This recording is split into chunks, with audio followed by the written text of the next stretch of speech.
नमस्कार. लक्षवेधीमध्ये स्वागत. विधानसभेमध्ये आज एक मुद्दा खूप चर्चेला होता, तो म्हणजे आमदार माजी मंत्री जितेंद्र आव्हाड यांना संरक्षण देण्याचा. ही संरक्षणाची मागणी माजी कृषी मंत्री शरद पवार यांनी केलेली आहे. माजी मुख्यमंत्री शरद पवार यांनी आत्ताचे मुख्यमंत्री देवेंद्र फडणवीस यांच्याकडे केलेली आहे. जितेंद्र आव्हाड यांना पोलीस संरक्षण दिलं जावं आणि अशा प्रकारची हाणामारी जी झाली आहे ती निषेधार्ह आहे, अशा प्रकारचं पत्र शरद पवारांनी मुख्यमंत्र्यांनी लिहिलेलं आहे.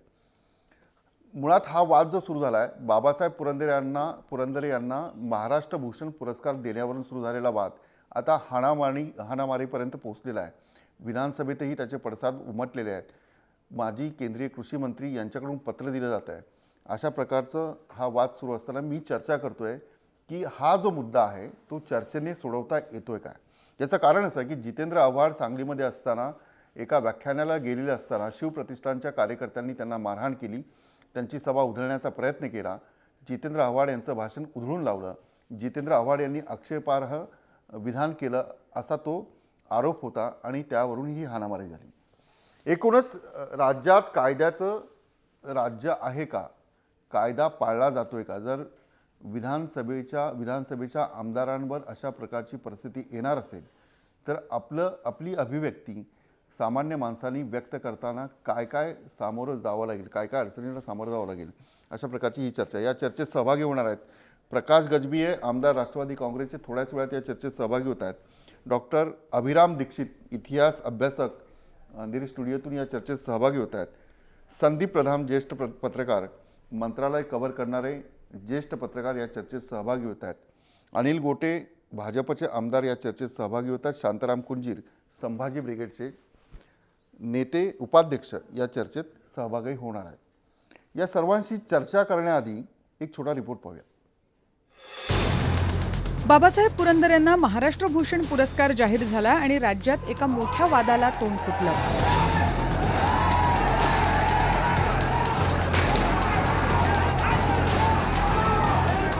संभाजी ब्रिगेड सारख्या संस्था पुरंदरेंना पुरस्कार देण्याच्या विरोधात होत्या.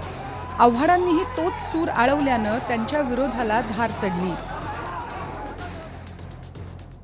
ते इतिहासाचे गाढे अभ्यासक म्हणजे थोडक्यात इतिहासकार आहे असं म्हणून देणं, ह्याच्यावरती मी आक्षेप नोंदवला होता आणि तो आक्षेप माझा मरेपर्यंत कायम असेल.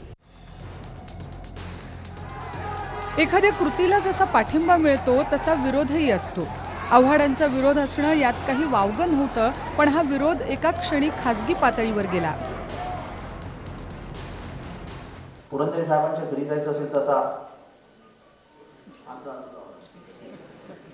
माझ्या बापाला पण करतात. सुरुवातीला विरोध करणारे आव्हाड नंतर पुरंदरेंवर वैयक्तिक टीकाही करू लागले. याच वैयक्तिक टीकेचा सांगलीतल्या कार्यक्रमात स्फोट झाला.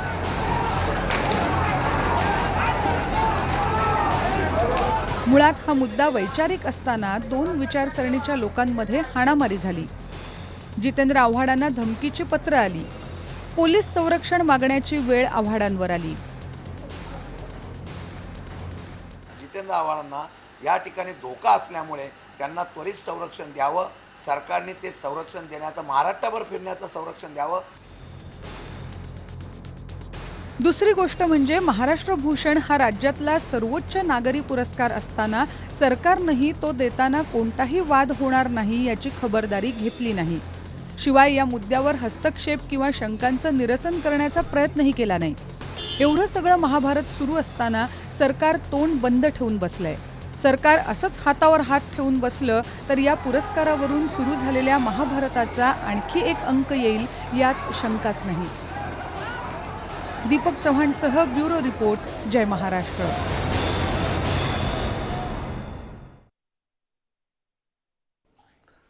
आपण हा छोटा रिपोर्ट पाहिलेला आहे. गदारोळ मोठ्या प्रमाणात झालेला आहे. जितेंद्र आव्हाड यांना पोलीस संरक्षण मंजूर करण्यात आल्याची बातमी माझे सहकारी देत आहेत.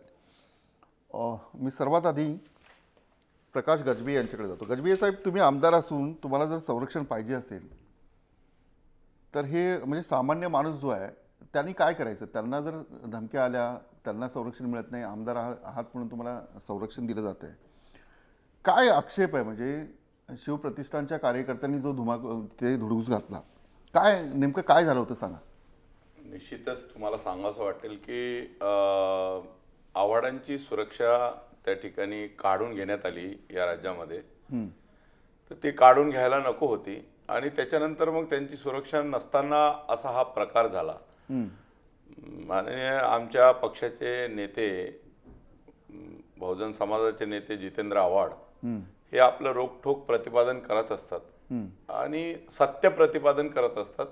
त्याच्याकरता राज्यामध्ये युवकांचा वर्ग की निश्चितच जे काही बोलतात ते खरं बोलतात आणि आपली भूमिका. पण सरकारने जर बाबासाहेब पुरंदरे यांना पुरस्कार दिला असेल तर तुम्हाला आक्षेप असण्याचं कारण? आक्षेप असण्याचं कारण नाही. या राज्यामध्ये अनेक लोक आहे की ज्यांनी खरोखरच या पुरोगामी महाराष्ट्रामध्ये त्या ठिकाणी पुरोगामित्व जिवंत ठेवण्याकरता काम केलं. फुले शाहू आंबेडकरांच्या विचारावर काम करणारी मंडळी खूप आहे, त्यांना द्यायला पाहिजे होता असं त्यांची भूमिका होती आणि सर्वांचीच भूमिका असेल.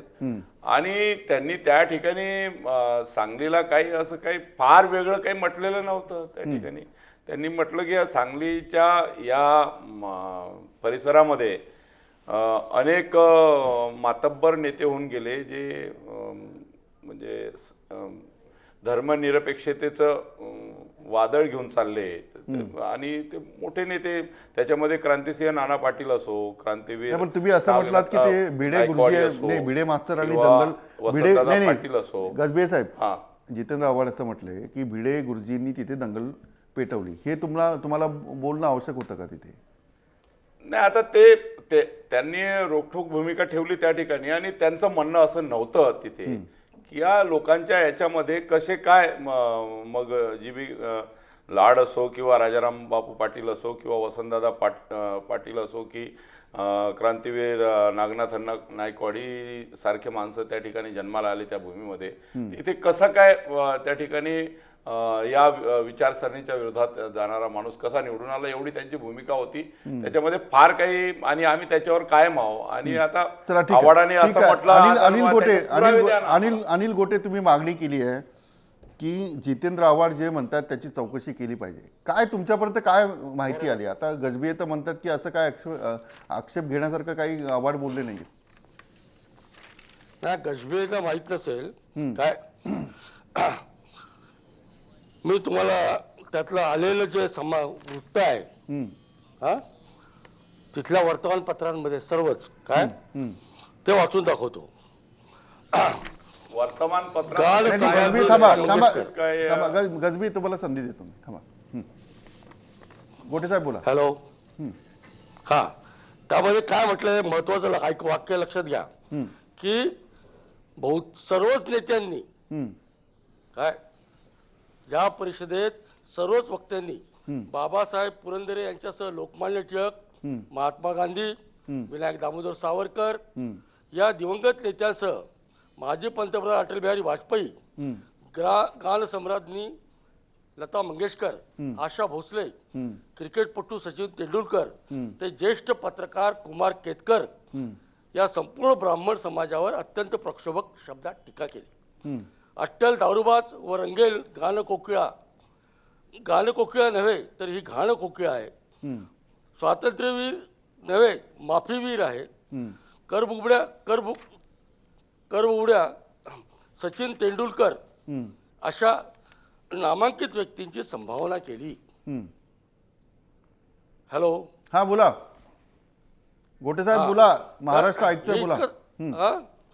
हा, आता हे जर ते म्हणत असतील की असं आलं नाही काय तर मग माझं म्हणणं असं आहे की आता सीडी मागवली आम्ही काय. हॅलो. हा बोला गोटे साहेब बोला, सलगपणे बोला. मागवली. हा, सीडी मागवलेली आहे काय. आणि महत्वाची गोष्ट काय आहे, महत्वाची गोष्ट हे सगळं होईपर्यंत लोक शांत होते. लोक भडकले कधी त्या ठिकाणी 7 वर्षापूर्वी तत्कालीन 7 वर्षापूर्वी जो दंगल घडली त्या दंगलीला संभाजीराव भिडे हे जबाबदार आहेत असं म्हटलं आणि त्या ठिकाणी मग त्यांचे समर्थक जे होते काय राष्ट्रप्रेमी कार्यकर्ते त्या ठिकाणी धावून आले. संभाजीराव भिडे यांच्याबद्दल माननीय वसंतदादा पाटील, कैलासवासी R.R. पाटील सर्वच नेत्यांच्या मनामध्ये श्रद्धा आहे. आणि त्यांच्याबद्दल एकेरी उल्लेख केला तर लोक कसं सहन करतील? म्हणजे तुम्ही समर्थन दुसरी करताय मारहाण महत्त्वाची झाली पाहिजे, म्हणजे त्यांच्याबद्दल एकेरी उल्लेख केला तर नाही, मारहाण मी झाली मारहाण- पाहिजे. लक्षात घ्या तुम्ही आठवले साहेब, जे माझ्या मनात नाही ते तुमच्या ओठात काय होतो. मी स्वच्छपणे सांगतो की असं बोललं काय मारहाण केली चुकीची गोष्ट आहे, 100% चुकीची आहे. मी मारहाणीचं कधी समर्थन करणार नाही काय. पण याच्यामध्ये काय म्हटलं त्यांनी की पुरोगामी विचाराच्या सांगली जिल्ह्यात भारतीय जनता पक्षाचा भट निवडून येतोच कसा. आता भारतीय जनता पक्षाचा भट हा का पहिल्यांदा निवडून आला. संभाजीराव पवार होते, भारतीय जनता पक्षाच्या तिकिटावर निवडून आले. त्यावेळेला कधी नाही म्हणाला असं कोणी काय.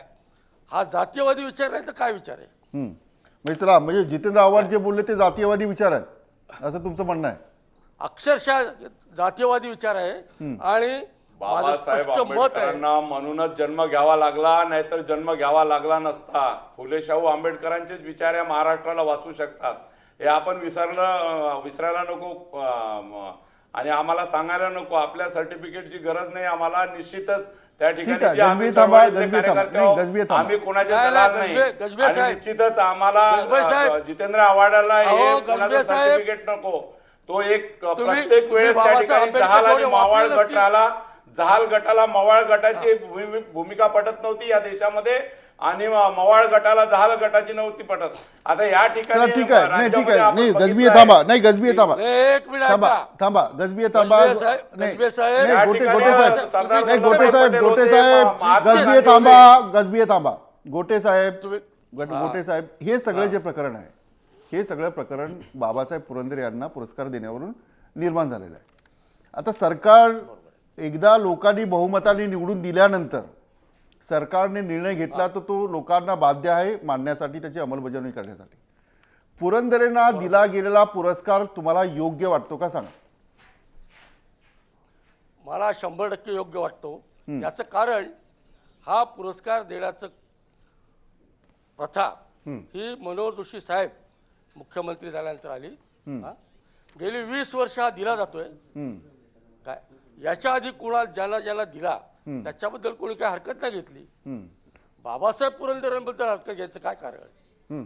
कारण एकच आहे की महाराष्ट्रामध्ये देवेंद्र फडणवीसांच्या नेतृत्वाखाली युतीचं सरकार व्यवस्थित सुरू आहे. भ्रष्टाचाराचे आरोप झाले, सगळं झालं, काही होत नाही, हाती लागत नाही. म्हणून दंगली घडवून आणायच्या ह्या कुटील डावामधनं हे सगळं भडकवण्याचं काम सुरू आहे. अरे दंगली कोण घडवतंय? असं माझं स्पष्ट नाही गोटे साहेब, दंगली कोण घडवतोय? तुम्ही रोखा ना, तुमचं सरकार आहे, तुम्ही रोखलं पाहिजे की नाही? बिलकुल त्या रोखण्यासाठीच मी सांगितलंय की त्या भाषणाचे सगळे CD मागवून घ्या आणि आक्षेपार्ह असेल तर कारवाई करा. चला ठीक आहे. गोटे एवढं साहेब सांगितलंय मी. हा, ठीक आहे. संदीप प्रधान, माझा आवाज पोहोचतोय? संदीप, काय विधिमंडळात काय आहे, म्हणजे पुरंदरे यांना पुरस्कार दिला सरकारने, सरकारचा तो अधिकार आहे, पण सरकारने एखादा पुरस्कार जाहीर करताना पुढील पाठील सगळं विचार करून पुरस्कार दिला पाहिजे. आणि आज जे झालं, जितेंद्र आव्हाड यांना संरक्षण मिळावं अशा प्रकारचं पत्र माजी केंद्रीय मंत्री शरद पवारांनी लिहिलं आहे. त्याचबरोबर ते माजी मुख्यमंत्री होते. हे काय चित्र आहे? म्हणजे हा या सगळ्यांचा जो मेसेज आहे तो महाराष्ट्रात काय जाईल? विलास, एक पहिल्यांदा गोष्ट अशी सांगतो की या चर्चेमध्ये अनिल गोटे हे भाजपच्या वतीने, म्हणजे भाजपचे आमदार असल्यामुळे भाजपच्या वतीने भाजपची भूमिका मांडतायत. गजबिये राष्ट्रवादीशी संबंधित आहेत, ते राष्ट्रवादीची बाजू मांडतायत. त्यामुळे त्यांच्या दोघांच्याही बोलण्यामध्ये एक पक्षीय अभिनिवेश असला तर तो असणारच हे गृहीत धरलेलं आहे. पण मी एक पत्रकार म्हणून जेव्हा या चर्चेत सामील होतो तेव्हा माझी परिस्थिती अशी असते की मी जरा सुद्धा इथे झुकलेला दिसलं की लागलीच मग हे कोण आहेत, मग हे प्रधान आहेत म्हणून हे असं बोलतायत का, किंवा ते अमुक आहेत म्हणून असं बोलतायत का, अशा पद्धतीची लेबलं लावण्याची एक फार मोठी नाही, त्या राजकारण्यांना लावू दे वाईट अशी संदीप, ते पद्धत. राजकारणी काही बोलतील. नाही, एक नाही, मिनिट, राजकारण्यांनी एक लेबलं मिनिट, लावली एक तरी मिनिट, म्हणून नाही, पत्रकारिता ही लेखणीला एक मिनिट विलास मला बोलू दे. संदीप तर बोला. माझं म्हणणं असं आहे की या विषयावरती चर्चा करताना माझं स्पष्ट मत असं आहे की महाराष्ट्रामध्ये गेल्या 10 वर्षात म्हणजे जेम्स लेनचं पुस्तक आलं, त्याच्यानंतर भांडारकर इन्स्टिट्यूटवर हल्ला झाला आणि त्यानंतर सातत्याने दोन समाजामध्ये, दोन जातीय समाजांमध्ये तेढ निर्माण करण्याचा प्रयत्न दोन्ही बाजूकडून सुरू आहे. म्हणजे त्या आणि हे हेतू पुरस्सर अशा पद्धतीने केलेलं जात आहे असं मला वाटतं. एका समाजाचं प्रतिनिधित्व राष्ट्रवादी काँग्रेसला वाटतं की आपण करतोय, दुसऱ्या एका जाती समूहाचं प्रतिनिधित्व कुठेतरी शिवसेना भाजपकडून केलं जात आहे. आणि जाणीवपूर्वक हेतूतः महाराष्ट्रामध्ये जी महाराष्ट्राची कधीही परंपरा नव्हती, या संयुक्त महाराष्ट्राच्या लढ्यामध्ये सर्व जातीपातीची लोक एकत्र होती. ज्या शाहू फुले आंबेडकरांचा सातत्याने संदर्भ सर्व दोन्ही पक्षांकडून किंवा तिन्ही पक्षांकडून दिला जातो, त्या तिन्ही पक्षांना हे माहिती आहे की हे तिघेही नेते अशा पद्धतीने जाती व्यवस्था मानणारे नव्हते. पण आज आता ती दोन्ही परिस्थिती आली. पक्षांकडून बरोबर आपल्या संदीप. राजकीय स्वार्थासाठी याचा वापर केला. चला, आता हे मी ही प्रस्तावना यासाठी केली हा. की मला ना इकडे झुकायचंय ना तिकडे झुकायचंय. मी नाही, याच्याकडे बिलकुल तटस्थपणे झुकायचं नाही बघतो. संदीप. आणि संदीप मला- बिलकुल मला- नाही झुकायचं. आपण आणि पत्रकार मला- आहोत, आपण झुकलं नाही पाहिजे. राजकारण्यांनी आपल्याला किती नावं ठेवली, किती बदनामी केली तरी आपण झुकलं नाही पाहिजे. हे आपलं कर्तव्य आपण नाही, एक निभावलं मिनिट, एक पाहिजे. मिनिट. ठीक आहे. मला असं वाटतं की शरद पवार यांनी जे काल पत्र लिहिलेलं आहे आणि त्याच्यामध्ये ओबीसी नेता असा जितेंद्र आव्हाड यांचा जो उल्लेख केलेला आहे, तो मला असं वाटतं की एक म्हणजे जितेंद्र आव्हाड यांच्या राजकीय कारकिर्दीला कलाटणी देणारी ही घटना आहे. एकीकडे राष्ट्रवादी काँग्रेसमध्ये असलेले छगन भुजबळ जे ओबीसी नेता म्हणून लोकप्रिय असे राहिलेले आहेत, ते गेल्या काही दिवसामध्ये वेगवेगळ्या आरोपांमुळे अडचणीत आलेले आहेत आणि त्यामुळे एक ओबीसी चेहरा या निमित्ताने प्रोजेक्ट करण्याचा प्रयत्न चला, ठीक आहे. शरद म्हणजे पवार यांच्या त्या राष्ट्रवादी पत्राने काँग्रेसचा हा झालेला उद्देश आहे. आहे. असं माझं चला, स्पष्ट. ठीक आहे. असं मी माझं छोटा ब्रेक घेणार आहे. बळवंत दळवी शिवप्रतिष्ठानचे कार्यकर्ते या चर्चेत सहभागी होणार आहेत.